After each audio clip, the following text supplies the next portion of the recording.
É preciso que a gente tenha coragem de enfrentar as fake news. A gente não pode receber mentira e divulgando as mentiras. É preciso que a gente cuide de cada um de nós. A internet permite que cada um de nós seja um combatente, seja um soldado. Cada um de nós tem que ser o seu próprio jornalista. Ninguém é obrigado a ficar acreditando nas sendices que as pessoas falam.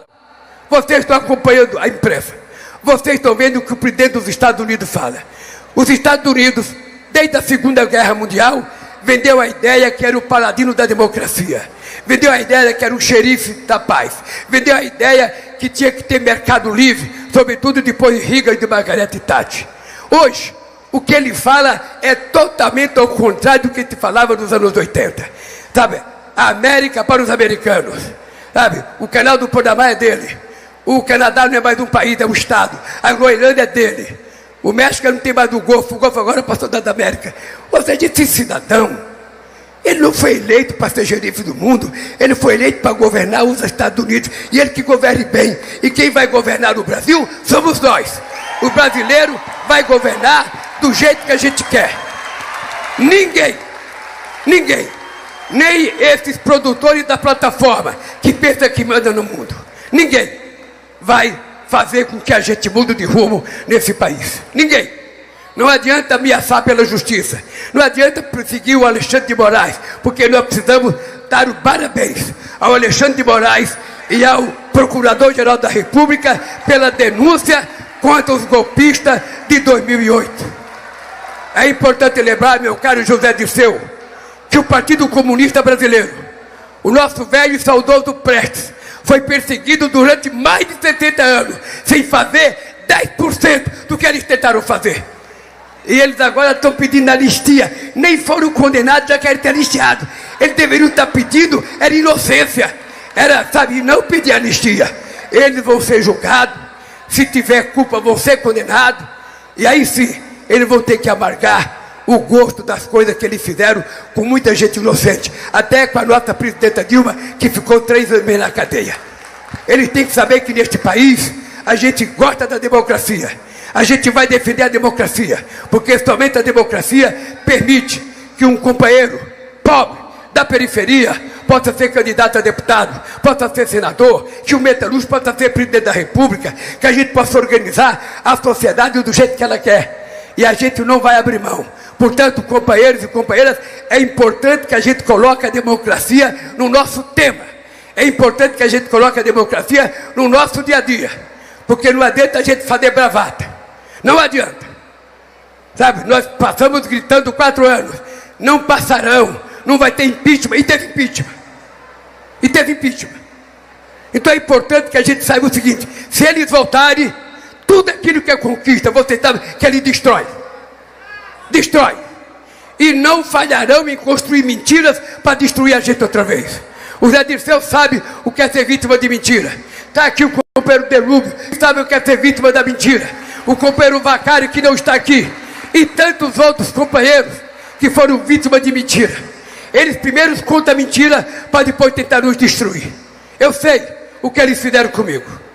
Eu sei a tentativa de destruir. O que eles não sabiam é que eu aprendi que a dona Lindu não baixe a cabeça nunca. Se baixar a cabeça, eles colocam uma cangaia e você nunca mais levanta a cabeça. Eles têm que saber, eles têm que assumir e têm que aturar que vai ser um metalúrgico que vai provar que o povo sabe governar melhor do que a elite brasileira que governou os países 500 anos. Fazendo um desafio para vocês. A gente precisa conhecer um pouco a história para a gente não cometer erro. A proclamação da República foi feita em 1889. E assumiu a presidência o Marechal Deodoro da Fonseca. De lá para cá, nós tivemos dezenas de presidentes. Eu queria que vocês analisassem a história para saber em quais momentos da história deste país houve inclusão social. Vocês podem pegar de 1889. Todos vocês têm cara de ser eleitor. Todos vocês têm cara de ser letrado. Então, começa a ler a história, porque é preciso a gente falar em qualquer lugar que a gente quiser. Qual o momento da história desse país que teve política de inclusão social? Nós tivemos 2 momentos. Um foi o Getúlio Vargas. Um foi o Getúlio Vargas com a CLT, que tirou o povo da semi-escravidão, criou jornada de trabalho, criou direito de férias, criou salário mínimo. Outro, somos nós, com a política de inclusão social. Veja se tem na história outro momento, porque o povo pobre era um número, era um estudo de pesquisa, que valia muito na época das eleições, mas ninguém nunca se preocupou a tratar. Vocês viram que só o ano passado a gente investiu 170 milhões no Bolsa Família. Se eles fossem o governo, esse dinheiro certamente iria para a mão de meia dúzia de pessoas. Então, companheiros e companheiras, eu quero que vocês saibam do seguinte. Quero que vocês saibam. Muitas vezes a gente tem dificuldade de ser governo. Muitas vezes, por falta de informação, se alguém faz uma crítica, você logo fica irritado, logo fica nervoso. Porra, o cara está fazendo crítica. Você tem que ter informação para você fazer o debate. A política de hoje não é brincadeira. Quando nós ganhamos do Fernando Henrique Cardoso, nós ganhamos o Fernando Henrique Cardoso do PSB, foram para o canto dele e nós governamos o tempo direto, Lula e Dilma. Mas agora não. Agora nós temos uma extrema-direita, radicalizada, mentirosa, tem a maior disfarçatez e não tem medo de falar qualquer calúnia, qualquer filha da mãe que ele fala com os outros. Todo mundo é ofendido todo dia. E a gente não pode tratá-los, sabe, como se ele fosse correto. Não, nós temos que enfrentá-lo. Cada militante do PT, cada militante dos partidos de esquerda, do PCdoB, do PSTU, do PSB, do PDT, todos os partidos de esquerda, tem que saber que nós estamos numa guerra. É nós contra as empresas de plataforma digital. Onde já se viu o vice-presidente americano foi na Alemanha fazer um discurso defender a extrema-direita. Isso nunca aconteceu. Isso nunca aconteceu. E nós deixando isso acontecer, o que vai correr risco é a democracia. E quem não gosta de democracia, procure alguma coisa melhor que não existe. Por isso, companheiros, eu tenho alguns compromissos hoje. O primeiro é ajudar o povo brasileiro a crescer. Um Brasil mais desenvolvido e mais inclusivo, com menos pobreza e menos desigualdade, com uma economia que cresce e cresce para todos, com aumento de salário, maior rendimento do trabalho e distribuição de renda mais justa, com maior investimento, consumo, exportações, inovação e uma indústria e um agronegócio mais forte, com mais acesso a serviços de saúde, a educação de qualidade, com redução do desmatamento e mais investimento em geração de energia limpa, fortalecendo o desenvolvimento sustentável. Um Brasil que voltou a ser respeitado no cenário internacional, com maior participação nas decisões globais. Um Brasil capaz de sediar e presidir eventos internacionais da envergadura da cúpula do G20, da cúpula dos líderes do BRICS e da COP30, que será realizada pela primeira vez na Amazônia. Um Brasil grande demais. O Brasil é grande demais para ser pequeno diante de qualquer país, por maior que ele seja. Queridos companheiros e companheiras, é preciso repetir sempre, é sempre tudo o que nós fizemos e estamos fazendo pelo Brasil e pelo povo brasileiro, para que todo mundo saiba e para que ninguém esqueça. Em 2023, enquanto o mercado previa um PIBzinho de 0,8%, nós tivemos um PIB 4 vezes maior, de 3,2%. E em 2024, o crescimento da economia deve ser ainda maior, possivelmente 3,8%, segundo o nosso Banco Central. O dinamismo da economia é resultado de múltiplos fatores. Quando nós saímos do governo em 2010, o PIB estava crescendo a 7,5%. No primeiro ano da nossa querida companheira Dilma, o PIB cresceu 3%. Depois desse foi o último 3% que o PIB cresceu. Ele só voltou a crescer mais de 3% no nosso governo em 2023 e 2024. Graças ao trabalho sério feito pelo governo, graças ao trabalho feito pelo companheiro Haddad e graças a todos vocês que confiaram quando a gente estava vivendo um momento muito difícil. Retomada dos investimentos em infraestrutura e desenvolvimento produtivo, expansão no mercado de trabalho, fortalecimento das políticas de inclusão social e aumento do consumo da família. Com o crescimento do PIB, a reconstrução das políticas sociais que haviam sido desmanteladas pelo governo anterior, os indicadores do mercado de trabalho batem sucessivos recordes. A taxa de desemprego fechou 2,24%. A taxa de desemprego em 2024 em apenas 6,6%, o menor nível de desemprego da nossa história. Chegamos a um total de 103 milhões de pessoas empregadas, o maior nível da série. A massa salarial também atingiu o maior patamar histórico, 339 bilhões e 500 milhões de reais. O salário mínimo voltou a crescer acima da inflação. E 85%, Sérgio Nobre, das negociações salariais em 2024 também resultaram em ajuste acima da inflação. Em 2024, mais de 4 milhões de pequenos negócios foram formalizados, superando todas as marcas anteriores. Não por acaso, o percentual de pessoas pobres é o menor da história, apenas 4%. E já tiramos em 2 anos 24 milhões e meio de pessoas da fome e vamos deixar a fome zero outra vez até 2026.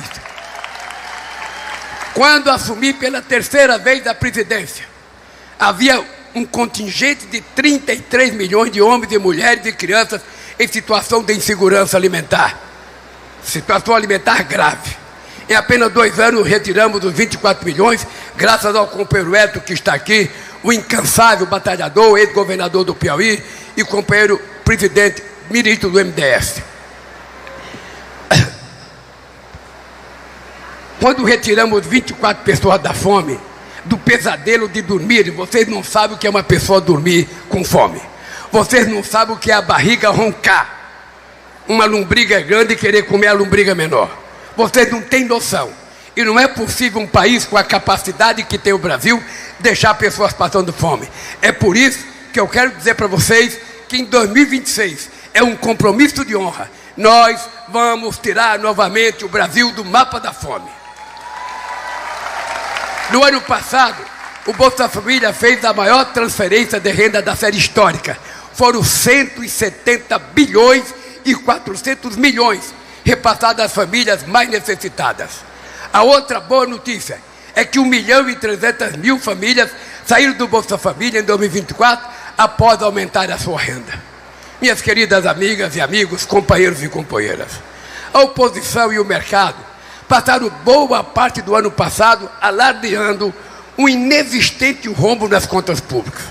No entanto, o déficit fiscal foi de apenas 0,09% do PIB, graças ao nosso compromisso, graças ao trabalho do companheiro Haddad, graças às contas públicas. Em 2023 e 2024, as exportações chegaram aos maiores patamares da história. Os investimentos diretos do país ultrapassaram a marca de 71 bilhões de dólares, superando o recorde anterior registrado em 2023.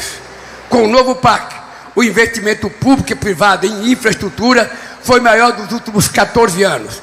Além das grandes obras de infraestrutura que o Brasil precisa para continuar crescendo. Rodovias, ferrovia, portos, hidrovias, geração e transmissão de energia. O novo PAC investe também na qualidade de vida da população mais vulnerável. O Minha Casa Minha Vida, por exemplo, já ultrapassou a marca de 11 milhões, de 1 milhão e 100 moradias contratadas em apenas 2 anos, desde a sua retomada. Depois de anos de estagnação, a produção industrial voltou a crescer, graças à política como a nova indústria do Brasil. Aliás, um programa belíssimo dirigido pelo nosso ministro de Indústria e Comércio, o companheiro Geraldo Alckmin. Vai no ramo do setor produtivo nacional. Já anunciaram mais de 2 trilhões e 300 bilhões de reais em investimentos. Só a construção civil prevê 1 trilhão de reais. A indústria brasileira voltou a investir, voltou a crescer e, o mais importante, voltou a empregar pessoas. De cada 10 vagas abertas na indústria em 2024, 6 foram abertas e ocupadas por jovens de 18 a 24 anos. Cresce o emprego, a renda cresce junto e as vendas acompanham o movimento. A venda de veículos novos cresceu 15% em 2024, o maior aumento desde 2007 e a maior expansão entre os 10 principais mercados globais. No ano passado, 2 milhões e 650 mil veículos leves foram emplacados no país. O Brasil vai deixando de ser apenas um exportador de commodities e matérias-primas. Em 2024, a indústria de transformação brasileira exportou quase 182 bilhões de dólares.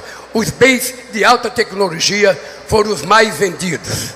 O Plano Safra 2024, 2025, atingiu um valor recorde de 475 bilhões para o financiamento da produção agrícola. A agricultura familiar também recebe volume recorde de recursos. São 76 bilhões com juros mais baixos e linhas especiais para aquisição de equipamentos e para a produção orgânica e agroecológica. Em 2 anos, abrimos 302 novos mercados para a exportação de produtos brasileiros. Minhas queridas companheiras e queridos companheiros,